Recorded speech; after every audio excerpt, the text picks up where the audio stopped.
ہر مخلوق کے جورے لے لو اور ایمان والوں کو سوار ہونے دو۔ حضرت نوح علیہ السلام کی کشتی مکمل تاریخی داستان۔ حصہ اول، دعوت، تعمیر اور معجزہ۔ قوم کا حال اور نوح علیہ السلام کی دعوت۔ زمین پر ایک طویل عرصے سے کفر اور بت پرستی کا دورہ تھا۔ حضرت نوح علیہ السلام نے 950 یعنی 950 سال تک اپنی قوم کو ایک اللہ کی عبادت کی طرف بلایا، مگر قوم نے نہ صرف ان کی تکذیب، ڈینائل کی، بلکہ ان کا مذاق اڑایا۔ حکم خداوندی اور تعمیر۔ جب قوم کی سرکشی حد سے بڑھ گئی تو اللہ کا عذاب کا فیصلہ آیا اور نوح علیہ السلام کو حکم ملا کہ میری نگہداشت میں ایک عظیم کشتی تیار کرو۔ کشتی کی برکت کا واقعہ۔ جب نوح علیہ السلام اور ان کے ساتھی کشتی بنا رہے تھے تو کافر ان پر گندگی پھینکتے۔ ایک دن ایک آدمی اس گندگی میں گرا اور بیمار ہو گیا، جس کے جسم پر پھوڑے نکل آئے۔ جب اس نے وہ گندگی غصے میں اپنے جسم پر ملی تو اس کی بیماری فوراً ختم ہو گئی۔ اس معجزے کو دیکھ کر وہ آدمی فوراً ایمان لے آیا۔ اس طرح اللہ نے اس کشتی میں شفا اور برکت ظاہر کر دی۔ مخالفین کا انجام۔ نوح علیہ السلام نے کہا، اگر تم آج مذاق اڑاتے ہو تو کل ہم تم پر ہنسیں گے جب اللہ کا عذاب آئے گا۔ حصہ دوم، سیلاب عظیم کا آغاز۔ سواریاں۔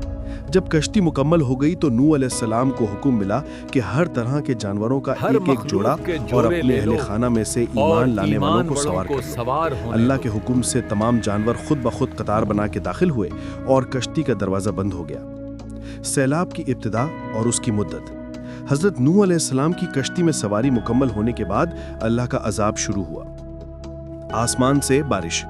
آسمان سے بارش کا سلسلہ شروع ہوا جو 40 دن اور 40 راتوں تک مسلسل جاری رہا۔ زمین سے ابال، زمین سے بھی ہر طرف، یہاں تک کہ تندوروں سے بھی پانی ابلنا شروع ہو گیا۔ پانی کی اونچائی۔ پانی اتنی تیزی سے بڑھا کہ وہ تمام پہاڑوں کی چوٹیوں سے بھی بہت اوپر نکل گیا۔ زمین پر موجود ہر جاندار، ہر درخت، ہر عمارت ڈوب گئی۔ صرف نوح علیہ السلام کی کشتی پانی کی ان سرکش موجوں پر تیر رہی تھی۔ نافرمان بیٹے کا انجام۔ نوح علیہ السلام نے اپنے نافرمان بیٹے کو آخری بار نجات کے لیے بلایا، لیکن بیٹے نے پہاڑ پر پناہ لینے کی بات کی اور ایک موج اسے بہا لے گئی۔ نوح علیہ السلام کو اس پر سخت رنج ہوا، لیکن وہ خاموش ہو گئے۔ حصہ سوم، ایک پارسا خاتون کا واقعہ۔ اضافی تفصیل۔ نماز پڑھنے والی بڑھیا کا معجزہ۔ اس سیلاب عظیم کے دوران ایک حیران کن واقعہ پیش آیا۔ قوم نوح علیہ السلام میں ایک بوڑھی اور پارسا عورت رہتی تھی جو اللہ کی نیک بندی تھی اور نماز پڑھنے میں مشغول رہتی تھی۔ جب پانی تمام زمین کو ڈبو چکا تھا تو وہ بڑھیا اپنے مقام پر نماز ادا کر رہی تھی۔ اللہ کی قدرت سے پانی اس کے چاروں طرف موجود تھا، لیکن نماز کے مقام کو پانی چھو نہ سکا۔ وہ عورت اس گھن گرج اور طوفان میں بھی سکون سے اپنی عبادت میں مصروف رہی اور پانی اس کا کچھ بگاڑ نہ سکا۔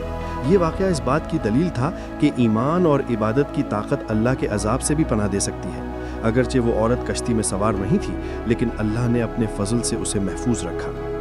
حصہ چہارم، منزل اور کشتی کا راز۔ طوفان کا تھم جانا۔ 40 دن اور 40 راتیں گزرنے کے بعد اللہ کا حتمی حکم آیا، اے زمین اپنا پانی نگل جا اور اے آسمان رک جا۔ طوفان فوراً تھم گیا اور پانی زمین میں جذب ہونا شروع ہو گیا۔ کشتی کا ٹھہرنا۔ نوح علیہ السلام کی عظیم کشتی نہایت سکون سے جبل جودی، ماؤنٹ جودی پر جا کر رک گئی۔ نئی شروعات۔ نوح علیہ السلام نے اللہ کا شکر ادا کیا اور کشتی سے باہر نکل کر ایک نئی اور پاکیزہ دنیا میں زندگی کا آغاز کیا۔ ان کی نسل اور کشتی میں موجود جانوروں کے ذریعے ہی دنیا میں دوبارہ زندگی کا سلسلہ شروع ہوا۔ کشتی کا آخری راز۔ جب نسل انسانی نے نئی بستیاں بسانا شروع کی تو پہاڑ کی چوٹی پر کھڑی حضرت نوح علیہ السلام کی کشتی کا کیا ہوا؟ یہ راز آج بھی پردے میں ہے۔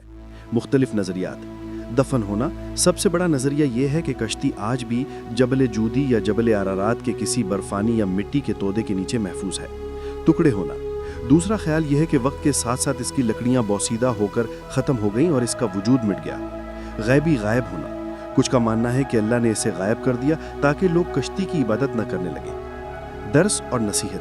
حضرت نوح علیہ السلام کی کشتی کی یہ مکمل داستان ہمیں یاد دلاتی ہے کہ ایمان، صبر اور نماز جیسے نیک عمل اللہ کے عذاب سے بھی پناہ دے سکتے ہیں۔ یہ کہانی انسانیت کے لیے ہمیشہ ایک عبرت اور نصیحت رہی۔ پاکیزہ زمین پر قدم رکھتے ہیں، نئی شروعات کے لیے تیار۔